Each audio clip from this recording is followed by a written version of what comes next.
Volkswagen ID3 de combien de chevaux?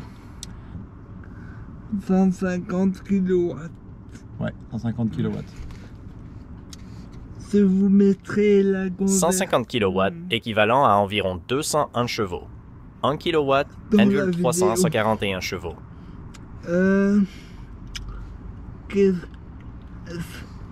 On peut y aller.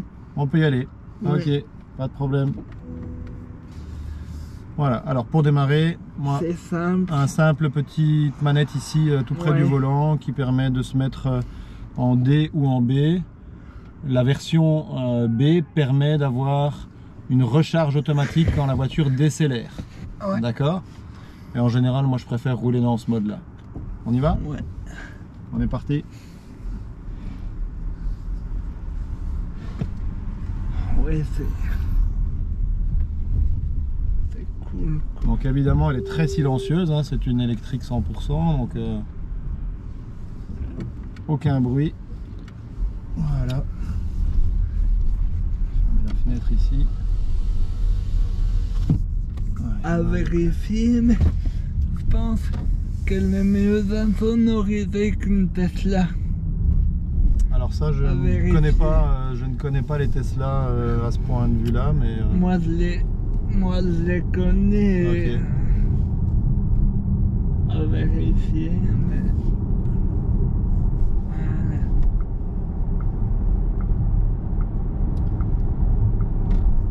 alors ici, j'ai une autonomie actuelle de 48%. Ouais. Et elle me dit qu'avec ça, je peux faire 228 km. Donc quand je l'ai acheté il y a 15 jours, 3 semaines, elle était complètement chargée à 100% et elle indiquait une autonomie de 510 km. D'accord? Voilà. Ouais. Voilà, donc D'accord. c'est à peu près l'autonomie. Évidemment, si on fait beaucoup d'autoroutes, l'autonomie va descendre probablement à 350 ou 400 km. D'accord? D'accord. Voilà. Alors on a évidemment ici au-dessus, comme maintenant c'est obligatoire dans toutes les voitures, hein, le système d'alerte SOS hein, qui permet d'appeler les secours si jamais vraiment on a un souci. Ouais, ouais. Ça c'est dans toutes les voitures maintenant. Et puis alors tu as simplement par un petit doigt tactile, tu peux éclairer. Voilà, on a de la lumière qui vient si le soir tu veux lire un livre pendant que moi je conduis, eh ben, il suffit d'appuyer, hop, un petit Ouais. coup et la lumière s'allume et puis elle s'éteint. Ça va? Ouais.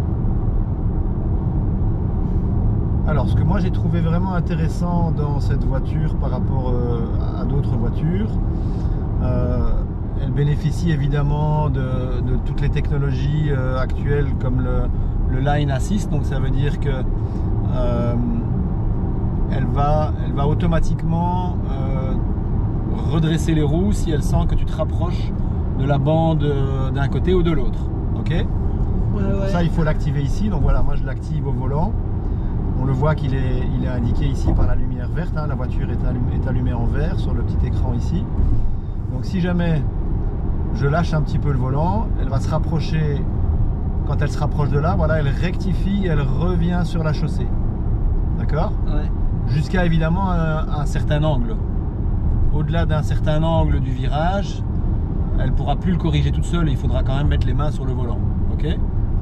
Mais ça permet quand même de rappeler à l'ordre quand on est un peu inattentif. Ok? Ouais, ok.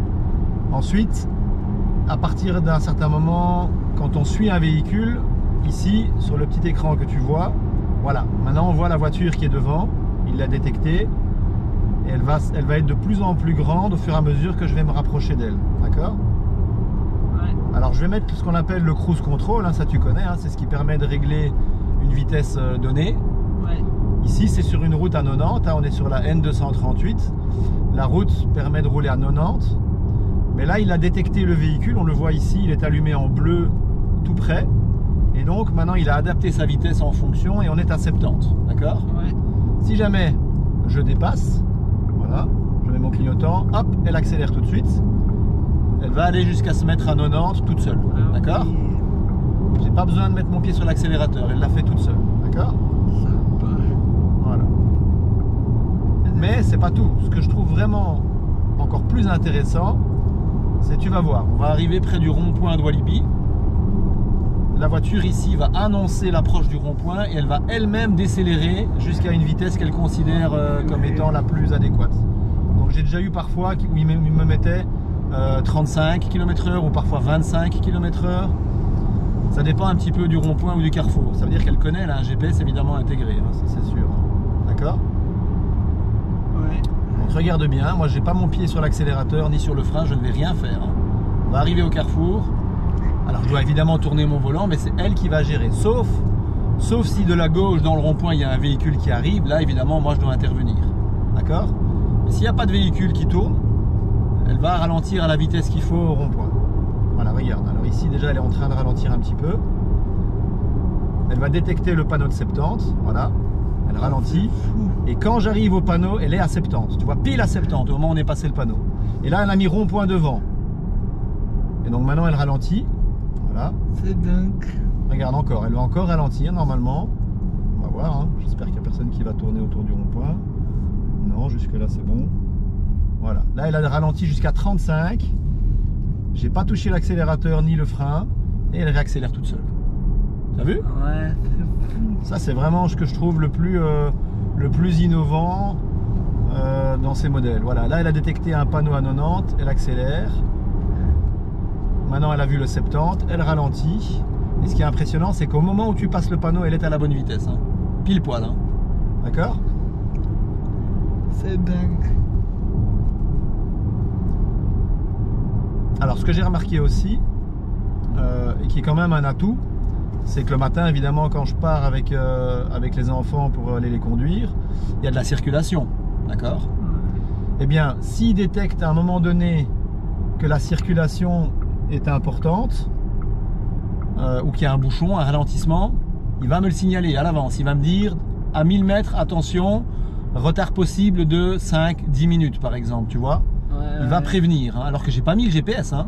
J'ai pas mis une destination, sans avoir besoin de le mettre. Hein. Il me prévient automatiquement. Pareil si la route est barrée. Ouais.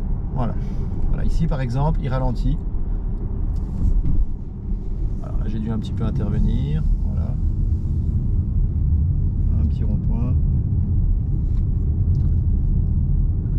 C'est limite plus de la conduite.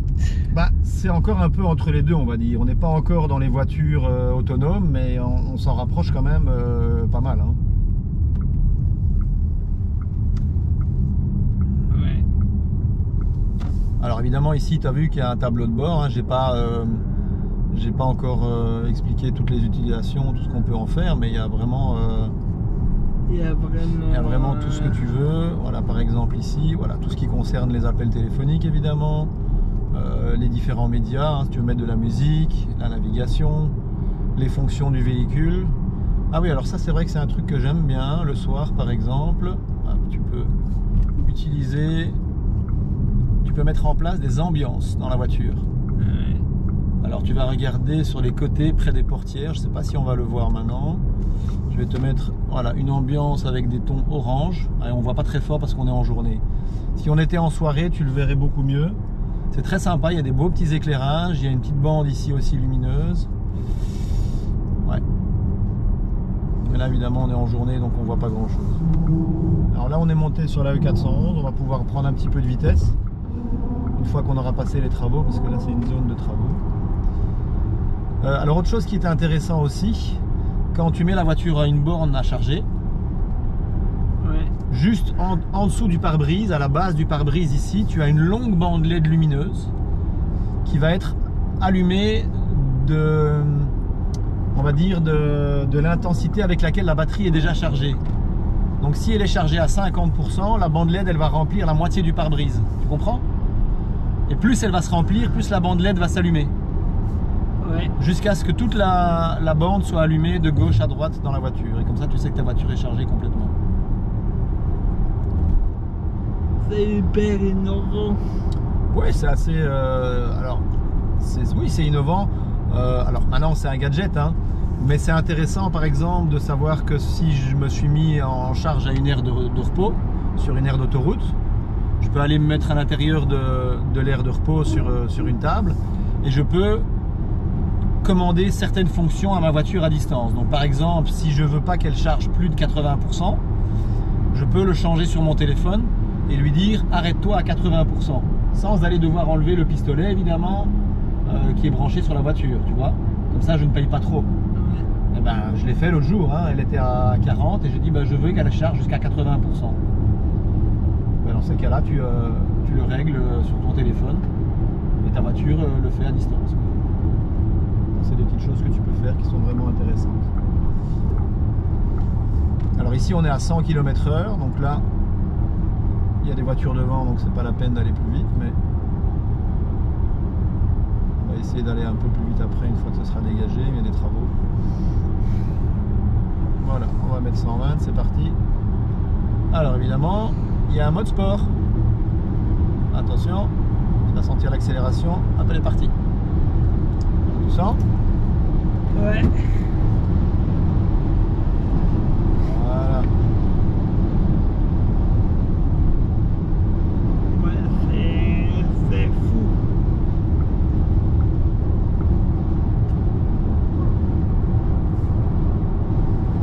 Alors, elle est vraiment, je suis très content, elle est vraiment confortable. Et là c'est l'ID5. Voilà, c'est l'ID5, tout à fait, VW ID5. Alors il y a, Ouais. je sais qu'il y a une ID3, une ID4 et aussi une ID7. Je vais tester l'ID3 bientôt, c'est pour ça Ok. que je me suis trompé en... Ah oui, tu as dit l'ID Pro 3, oui c'est ça. Oui, oui. Alors Ouais. c'est une ID Pro 5, c'est comme ça qu'elle est décrite en Ouais. tout cas. L'ID3 est un peu plus petite en effet. J'avais d'abord regardé d'ailleurs pour une ID3 parce que j'avais pas forcément besoin d'un véhicule volumineux. Maintenant ici c'est vrai que c'est confortable, on a 5 places bien confortables, un bon coffre. Et j'ai pas vu de porte à l'arrière. Si, c'est 5 portes, hein, si. Ah oui, il y a 5 portes. Mais les poignées sont où alors? Alors, les poignées sont à fleur sur la voiture, si tu veux, quoi. Elles affleurent, elles ne débordent pas. On regardera après si C'est tu pour veux. ça que je les ai pas vues. Ah, peut-être, oui, peut-être, c'est possible. Attention, route Voilà. barrée sur la route Coroy-le-Grand. Voilà, tu as entendu par exemple? Ouais. Ici, il indique que la route est barrée parce que je ne pouvais pas tourner à gauche vers Coroy-le-Grand. D'habitude, on pouvait tourner, hein, ici.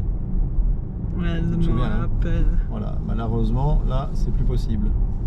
Parce qu'ils font ces gros travaux. Donc, voilà un exemple de communication que la voiture te donne. Et qui sont vraiment intéressants et qui sont en temps réel, en fait. Hein. Dès que des travaux sont mis en place, il le sait. Hein. Regardez le niveau de charge, hein, c'est ce que je te disais tout à l'heure sur la charge de la voiture. On va attendre un petit peu qu'il se mette en route. Voilà, là, il est à 45%. Ok. Il m'indique encore une autonomie de 219 km. Alors cet après-midi, je dois encore aller à Waterloo et revenir, ce qui me fait à peu près 80 km, donc je suis large. Ouais. Et tu vois qu'ici, il est indiqué recharge 60% maximum, parce que la dernière fois que je l'ai modifié, j'ai indiqué 60. Mais je peux glisser ici avec mon doigt, et voilà, maintenant j'ai mis 70, tu vois. Ouais, C'est comme tu le veux, tu le règles, c'est par 10% en général, c'est de 10 en 10. Et le garage a conseillé de charger maximum à 80%. Il considère que c'est la meilleure option pour conserver la batterie la plus longtemps possible. D'accord? Et dans quel cas tu la charges à 100 alors? Eh bien, je dirais plutôt quand tu fais des très longues routes. Si tu fais un long voyage, on va dire que si on veut aller jusque dans le sud de la France, là il faudra compter, à mon avis, dans les 8 à 900 km, peut-être même un peu plus, si je vais jusqu'à Marseille. Là il va falloir au moins charger une fois, quoi. D'accord? Oui. Et là ce qui est intéressant aussi, c'est quand tu mets un itinéraire. Voilà, là on va de nouveau partir à 120, je suis sur la N25. Quand tu mets un itinéraire, s'il considère que ta batterie n'est pas suffisamment chargée pour faire l'ensemble de l'itinéraire, il va d'office te proposer un point de charge quelque part et il va le désigner sur le parcours. Donc il va l'intégrer dans ton parcours. Tu ne dois pas toi te dire il faut que je cherche une borne parce que j'ai plus assez de batterie. Tu comprends? Donc Ça c'est vraiment toute l'intuitivité de la voiture aujourd'hui, où tu n'as plus à chercher ou à te fatiguer trop. Il te positionne les bornes possibles et il te dit même en combien de temps tu vas charger à 80%. Il te l'indique directement. Ou si tu n'y arriveras pas. Ou si tu quoi? Ou si tu n'y arriveras pas. Ou si tu n'y arriveras pas, oui, c'est ça. Ça. Ouais. Ah là là. Voilà, voilà.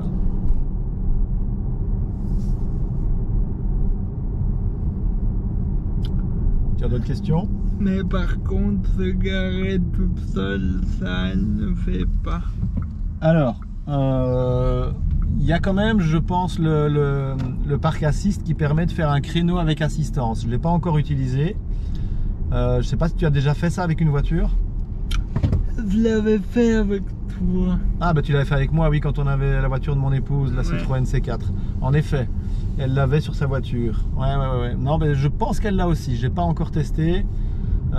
Mais pour ça, évidemment, il faut être dans des places avec créneau et il faut avoir une voiture devant, une voiture derrière. Et alors, il va décider s'il y a suffisamment la place pour se garer ou pas. Et après, comme je te l'avais montré, bah, il faut lâcher le volant, t'accélères et puis c'est la voiture qui gère. C'est assez impressionnant, mais c'est vrai que ça, j'utilise. J'aime bien me garer moi-même en général. Je l'utilise pas. Je l'utilise pas, mais pour ceux qui ont peut-être un peu de difficulté à se garer, c'est intéressant. Mais là. Ouais, je pense qu'elle l'a, oui.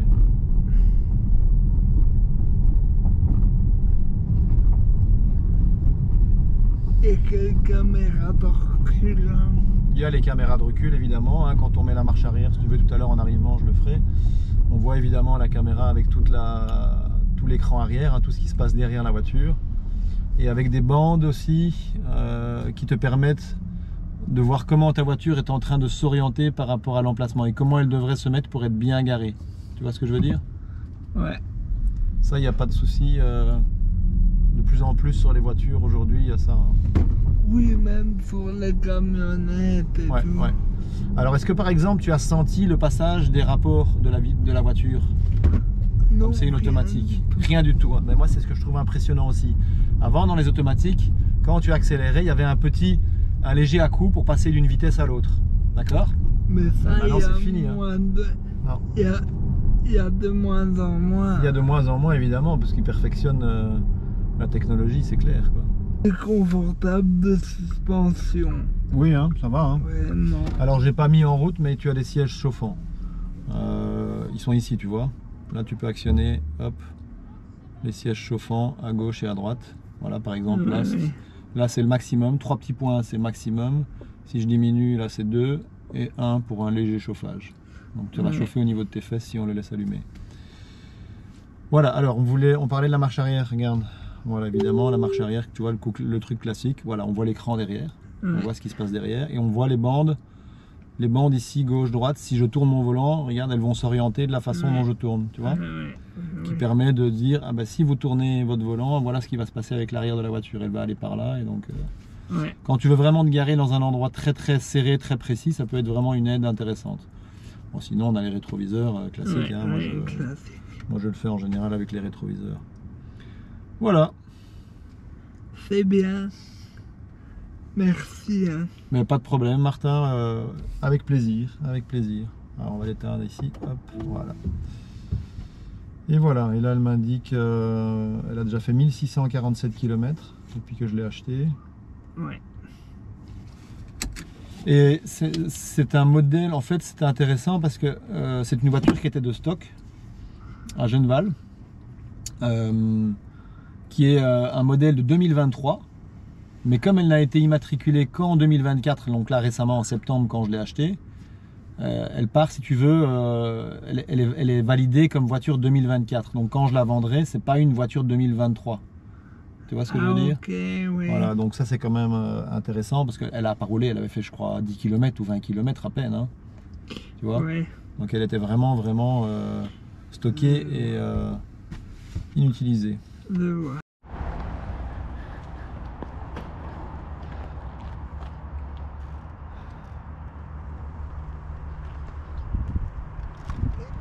Qu'est-ce qu'il y a à la place du capot? Ah ben, je t'avoue que j'ai pas encore regardé. On peut l'ouvrir pour aller voir.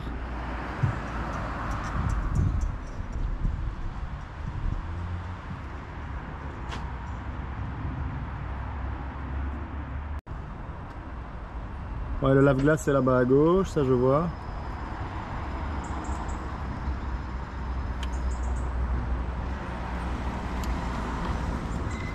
Il n'y a pas déjà une batterie pour les phares aussi ici peut-être, tu vois, pour tout ce qui est électronique. Ouais, peut-être.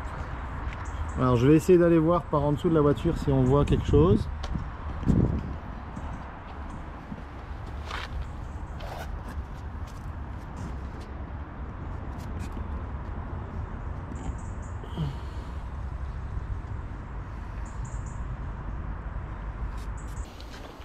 Bon, c'était sympa, merci.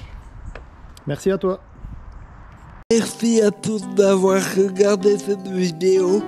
N'hésitez pas à vous abonner et à liker et à en parler autour de vous. À bientôt pour une prochaine aventure.